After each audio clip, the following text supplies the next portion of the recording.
Ladies and gentlemen, the President of the United States. I do not need to tell you that we are still locked in a deadly struggle with our enemies, the enemies of our ways of life. And the war is still the chief job of each one of us, the greatest production of which we are capable, faithful adherence to regulations that make it possible to supply our men in battle with everything they need, and buying and holding war bonds. These are things that we at home must do to speed victory. In the past 3 years, more than 85 million Americans have invested billions of dollars in bonds. Never before have so many people held such a direct share in a great national effort to save, to buy, and to hold all that we can of war bonds. This is a small service to ask of us who do not fight. Yet it is one of the biggest things that we can do for our fighting men.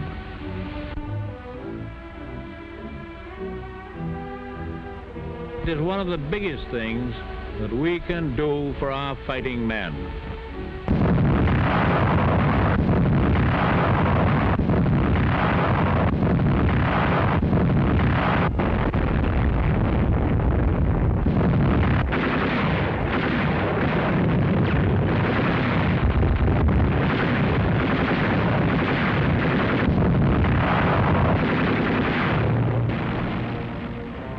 These are our fighting men, and these are our bonds in action. Now, this minute. Here in battle, they speak to the enemy in words of steel and voices of thunder. Here right now, you, John, are speaking. And you, Mary. And you, Mike. And you, and you, and you. You're speaking because your name is on a piece of paper, a war bond. And the enemy listens to you and dies when America speaks.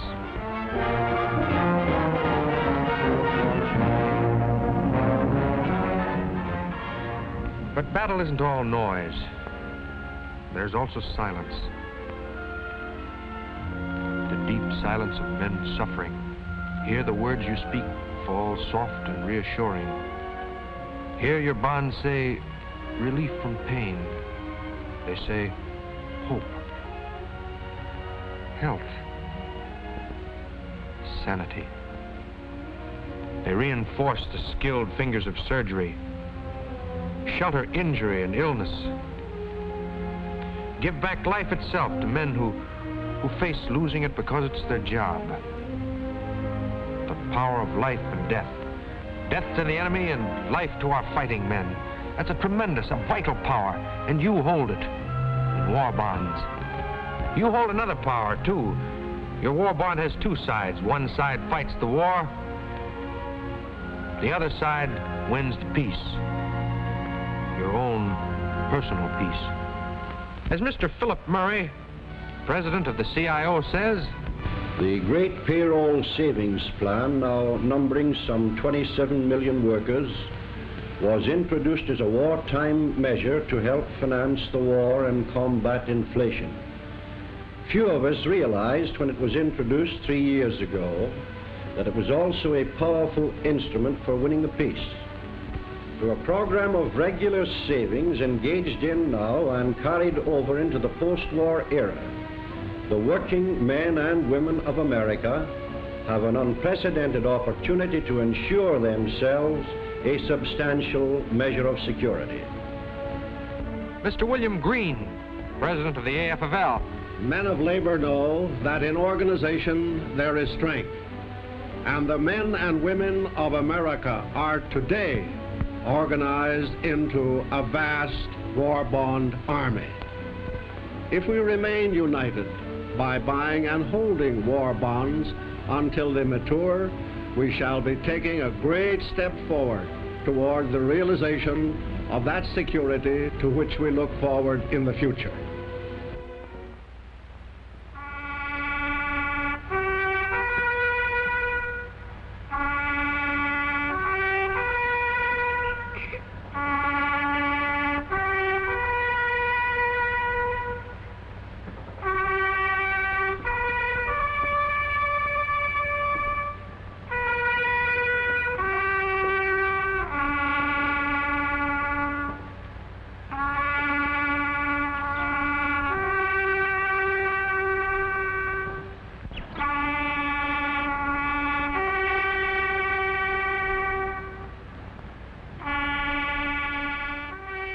These, too, are our fighting men. They have security. Timeless and eternal. They got it the hard way. It wasn't the kind they wanted, but they knew what they had to do. And they knew, too, these partners of yours, what you have to do. They knew what bonds mean out there and back here, now and in the future. They knew what Mr. Eric Johnston, President of the United States Chamber of Commerce, means when he says, "The great industrial machine of America has performed miracles during this war, and it will continue to meet any demand that may be placed upon it until at long last victory is ours. But it takes work and money and plenty of both to keep this immense industrial machine operating at full steam. The bonds you buy and hold now account for a large part of that money. And when the war is over, these very same bonds will form a backlog of funds with which you can buy a home, or educate your children, or put you in a small business, or if needed, for food, rent, and clothing. The bonds that you buy today and hold in the future give you a vital stake in our America that is and in our America that is to be."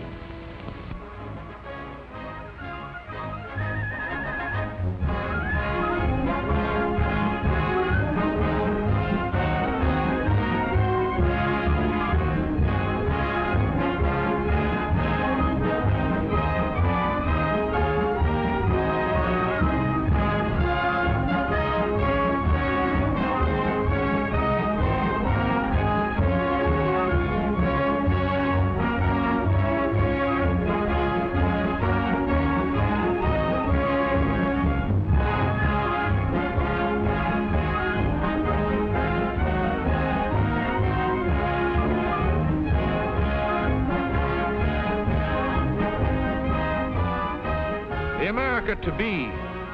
Where will you stand in it? Here's how some other Americans stand. When the war is over, I'm going to open up a beauty parlor. My boy is going to go to a good American college. We're buying and holding our war bonds for a little home in the suburbs. I saw what happened after the last war. I keep on buying my bond, $75, and I get $100 after 10 years for them. Me and my husband buying a war bond. When my son come back from the war, and I buying a home out the country. I got a brother over there. When he comes home, we're going to open up a filling station. If that doesn't work, we're going to open up some other business. I have a boy in this war, and I'm saving my bonds for his education when he gets back. The main thing is to help our boys. That's why I'm buying war bonds. I buy bonds every month and keep them so as I can pay for a college education after the war. I buy bonds every payday, and I hold all that I've bought. When this scrap is over, I'm going into retirement and do lots of fishing.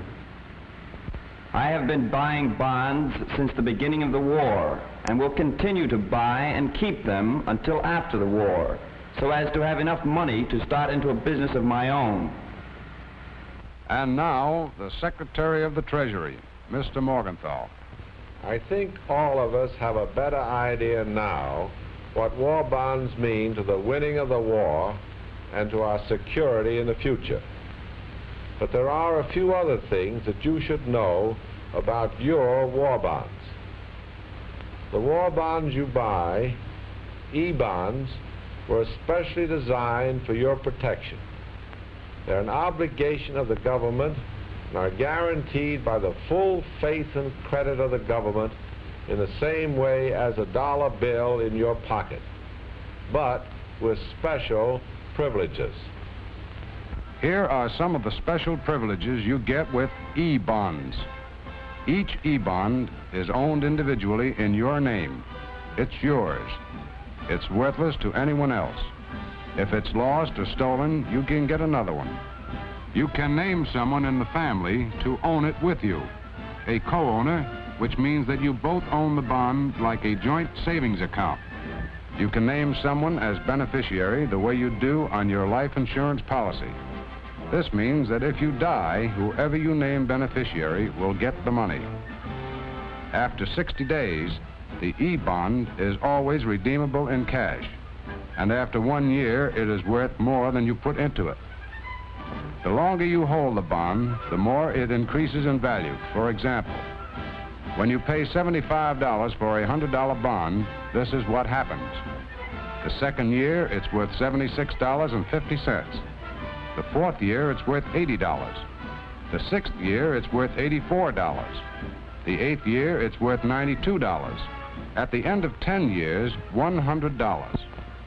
As Secretary of the Treasury, I can assure you that the government will stand back of this bond and fulfill every provision of it. It'll be paid precisely and exactly according to terms under which it was issued. You have only to hold on to your bonds to receive the maximum return, for they are designed to favor those who hold them the longest. Keep buying them regularly and hold them to maturity. That's the story. Put every dollar you have into the green uniform of the E-bond. And for the nation's future, and for your own, hold them. They work for the war, and they work for you. I know what I'm talking about. I used to work in a war plant myself 2 years ago. Since then... But I'm still buying bonds. And so are my buddies, millions of them. We're buying them and we're holding them. Just like we held Henderson Field at Guadalcanal. You remember? But we're going right on. For America. And our future. How about you?